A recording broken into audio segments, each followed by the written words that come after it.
Oh Kitina Kiti. Histoire. Raconte. Lorsqu'au début des choses, Dieu créa la terre, il pensa d'abord à quoi? Devinez. À la femme.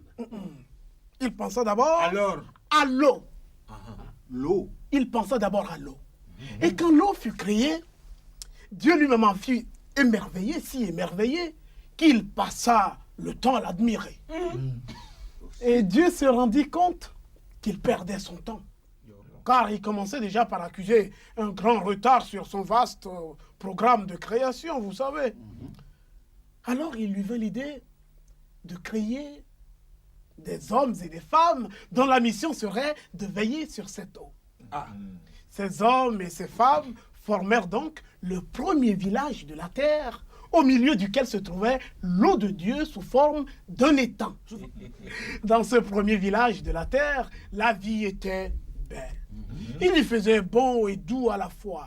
Un véritable paradis où les choses et les êtres rivalisaient de bonté et de générosité. Et parmi tous, l'eau de Dieu était la plus vertueuse. Une seule gorgée du liquide suffisait pour se débarrasser de la faim, de la soif, des maladies. C'était un véritable paradis. C'était l'âge d'or où le monde tout heureux pataugeait dans le bonheur. Eh oui.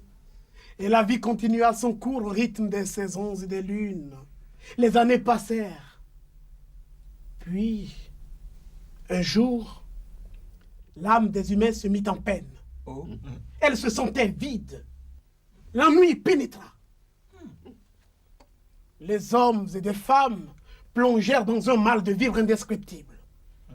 Ils se mirent à développer des théories très compliquées selon lesquelles l'eau de Dieu était la cause de leur malaise.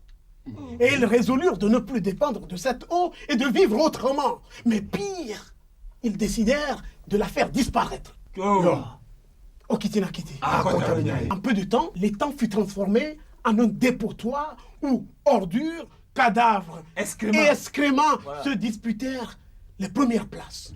Mais rassurez-vous, la colère de Dieu ne se fit pas attendre.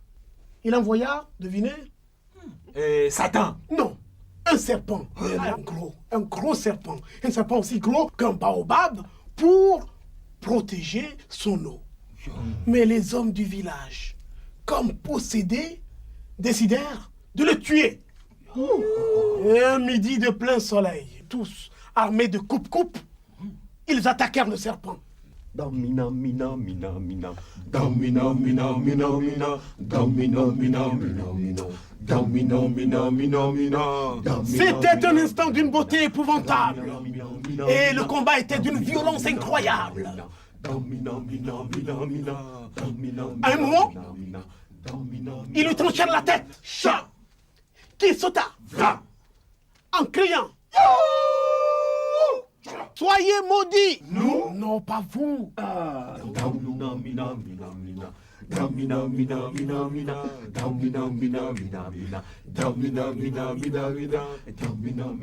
Aussitôt, une seconde tête repoussa.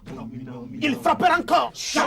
La tête s'envola en hurlant: malheur à vous!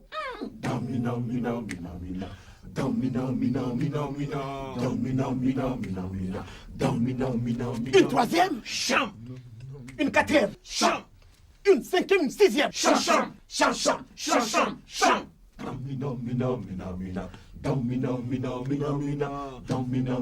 une septième, plus furieuse. Les hommes frappèrent encore. La tête s'envola en criant: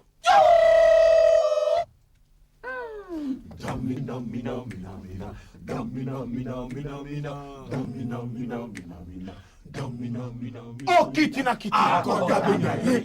La première tête en retomba, alla loin vers l'est et forma des lacs.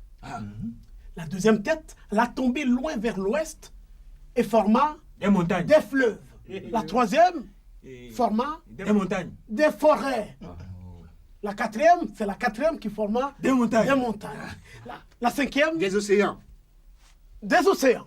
Bon, La sixième, ça je ne sais pas. des mers. Ah, gamin. Et mais la septième tête, la plus furieuse, monta et retomba à l'endroit du combat. Bim! Et se transforma instantanément en un vent chaud et brûlant qui dévasta tout sur son passage. Ce vent consuma tout être vivant à des milliers de kilomètres à la ronde. Et pendant 1000 jours et pendant 1000 nuits, il souffla le vent de la colère de Dieu.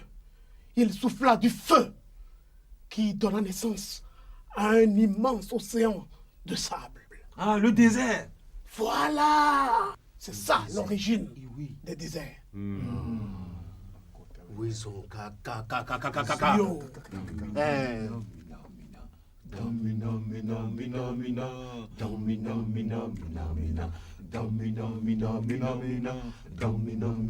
Oh, Kiti. Ah, Le magnon.